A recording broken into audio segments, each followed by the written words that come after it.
TTD board సభ్యత్వానికి రాజీనామా చేశారు. మాజీ ఎమ్మెల్యే జంగా కృష్ణమూర్తి తన రాజీనామా లేఖను సీఎం చంద్రబాబుకు పంపించారు. గతంలో టీటీడీ తనకు కేటాయించిన భూ వివాదమే ఈ రాజీనామాకు కారణంగా తెలుస్తోంది. జంగాకు కేటాయించిన భూమిని రద్దు చేయాలని నిన్న జరిగిన కేబినెట్ భేటీలో నిర్ణయం తీసుకోవడంతో మనస్తాపానికి గురై రాజీనామా చేశారు.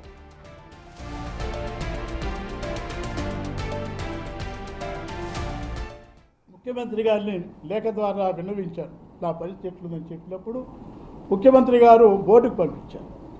ముఖ్యమంత్రి గారు బోర్డు నిర్ణయం తీసుకొని పంపిస్తే బోర్డుకు సంబంధించిన రిజర్వేషన్ పాస్ చేసేసి గవర్నమెంట్కి వచ్చింది. అది రిజెక్ట్ చేయాలన్నా లేకపోతే ఇవ్వాలా లేదా గవర్నమెంట్ నిర్ణయం తీసుకోవచ్చు, లేకపోతే బోర్డు ఇచ్చిన దాన్ని కనుక సమ్మతించుకున్న దాన్ని శాంక్షన్ చేసే పరిస్థితి. ఇది ప్రాసెస్, అడ్మినిస్ట్రేషన్ ప్రాసెస్. ఇందులో ఏం జరిగిందో నాకు అర్థం కావట్లేదు. కానీ ఒక పేద వర్గానికి చెందిన నేను, ఒక బడుగు బలహీన వర్గాలకు చెందిన నేను నా కాస్తులుండి 2 ఎమ్మెల్యే చేయాల, నా కాస్తులుండి ఎమ్మెల్సీ చేయాల, నా కాస్తులు సర్పంచ్ చేయాల. నేనేదో దాని మీద పవిత్రమైన ఆ దేవాలయం నుంచి ఏదో ఆశించి నేను కావాలనుకోలేదు. నాకు అవకాశం వచ్చింది కాబట్టి నా హక్కును పరిరక్షించుకుందాం, దేవునిలో సేవ చేసుకుందాం ఒక ఆలోచనతో అడిగితే దానికి సంబంధించి రిజర్వేషన్ రాసిస్తే కొన్ని శక్తులు ఒక పత్రిక సంబంధించి నగ్నంగా కనీసం ఏదైనా సరే శిక్ష వేసినప్పుడు కూడా అడుగుతారు, చివరి కోరిక అనే విధంగా విషయం అడుగుతారు. ఒక పత్రిక సంబంధించి నా వ్యక్తిగత హననం చేయటం కోసం, నా వ్యక్తిత్వాన్ని దెబ్బచేయటం కోసం ఈరోజు నేను ఒకటే మాట్లాడుతున్నాను మీ అందరి ముందు కూడా.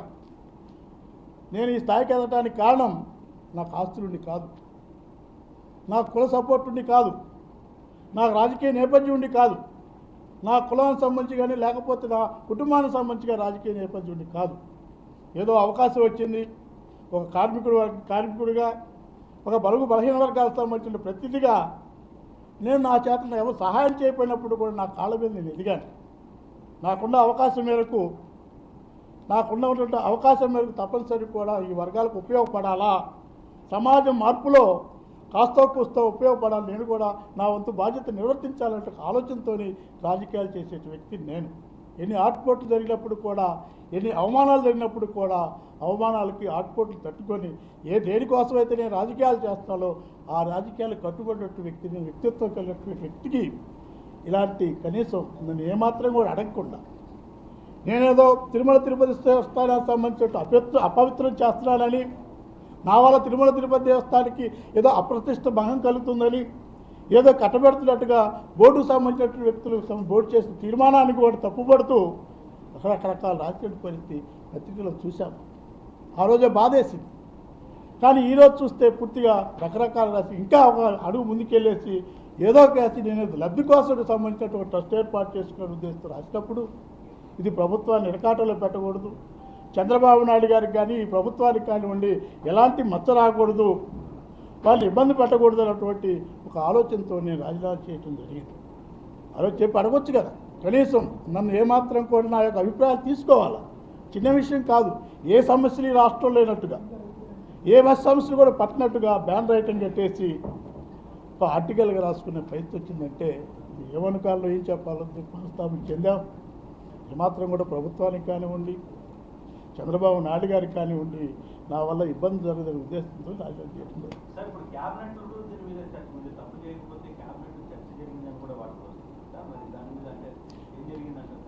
ఇప్పుడు నేనే చెప్తున్నాను అనుకోవచ్చు. ఇప్పుడు ఎవరేమనుకున్నా ఎట్లా జరిగిందా ఏంటని నేను చెప్పలేను. క్యాబినెట్ అసలు చర్చ జరిగిందో లేదో, మరి క్యాబినెట్లో చర్చ జరగకుండా ఇక్కడ రాశారో నాకు తెలియదు కదా. అసలు క్యాబినెట్ చర్చ జరిగిందో లేదో, ఎవరు మాట్లాడితే తెలియదో, క్యాబినెట్లో చర్చ జరగకుండా రాశారో తెలియదు కదా నాకు. ఇప్పుడు ఏం తెలుసని నన్ను అడగకుండా రాశారు పత్రికలు. దీని వెనక ఏం జరుగుతుంది, నేనెందుకు భయపడాలా, నేనెందుకు ఆవేదన గురి కావాలి, నేనెందుకు దానికి సంబంధించినటువంటి కావాల్సింది. ఇప్పుడు ఎందుకంటే నేను ఆస్తులు సంపాదించడం కోసం రాజకీయాలు చేయట్లా. ఈరోజు నేను స్థాయికి ఎదిగాను, నా వ్యక్తిత్వే ప్రధాన కారణం, నా నిజాయితీ ప్రధాన కారణం, నాకు ప్రజలతో ఉన్న సంబంధాలే ప్రధాన కారణం, నా ఆశయాలే ప్రధాన కారణం. నేను దానికి ఆధారపడి ఉన్నా కానివ్వండి, అక్కడ ఏం జరిగిందా ఏంటనేది విషయం నాకు తెలియదు. బోర్డు సభ్యులకు సంబంధించి మొత్తం బోర్డు సభ్యులు ఆమోదిస్తే మాకు ఒక సనాతనవాది సనాతనవాదాన్ని పరిరక్షించేటువంటి ప్రవక్త ఆయన ఉన్నాడు పాపం. ఆయన వ్యతిరేకించాడు. ప్రకాష్ రెడ్డి గారు, భానుప్రకాష్ గారు వ్యతిరేకించాడు.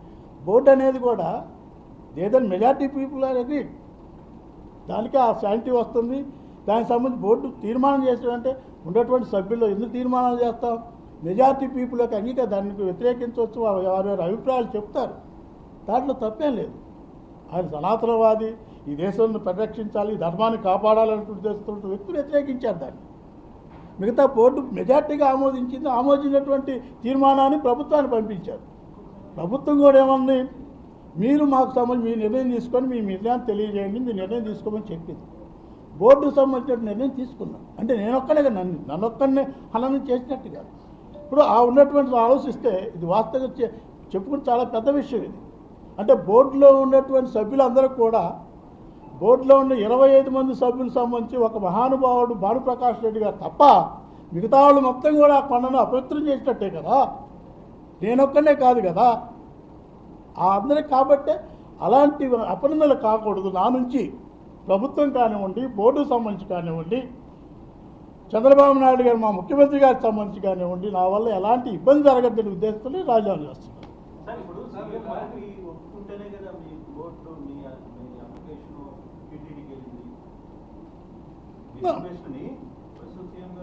సీఎం గారికి నేను రిప్రజెంటేషన్ చేశాను. సహజ సీఎం గారు రిఫర్ చేస్తారు, పంపిస్తారు. పంపించిన తర్వాత బోర్డులో పెడతాము. బోర్డులో పెట్టిన తర్వాత బోర్డు తీర్మానం సీఎం గారు పంపించినప్పుడు మళ్ళీ బోర్డుకు సంబంధించి అధికారుల సంబంధించి రిటర్న్ పంపించారు. సీఎం రిటర్న్ మళ్ళీ సీఎం గారు ఏం చేస్తారు, మీరు నిర్ణయం చేసుకుని నిర్ణయం తెలియజేయని చెప్పేసి మళ్ళీ బోర్డుకు పంపించింది. Board is autonomous body.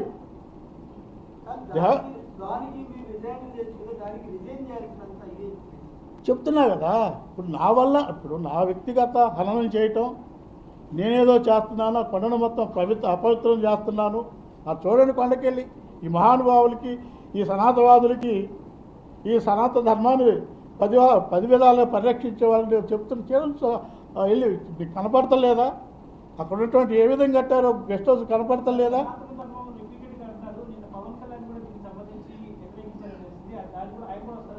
నాకు తెలియదండి. ఇప్పుడు బోర్డు ఇప్పుడు మన జరిగిన మంత్రి మండలిలో ఏం జరిగిందో నాకు తెలియదు.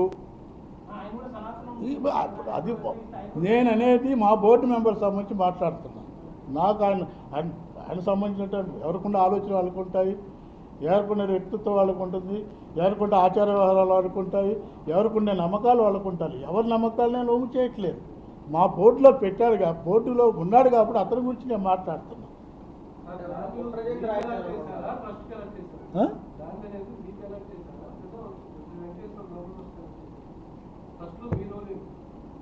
చెప్పారు సార్, ల్యాండ్ నాకు అలాట్ చేశారు. ల్యాండ్కు సంబంధించినటువంటిది ఇది ధర్మారెడ్డి గారు 4 పాదాలు ధర్మాన్ని నడిపినటువంటి అధర్మారెడ్డి గారు దీని అన్నిటికీ కారణం. ఎందుకంటే మా బోట్లకు సంబంధించి అక్కడ ఉండటం కూడా అలాంటి వాళ్ళకి ఇష్టం లేదు.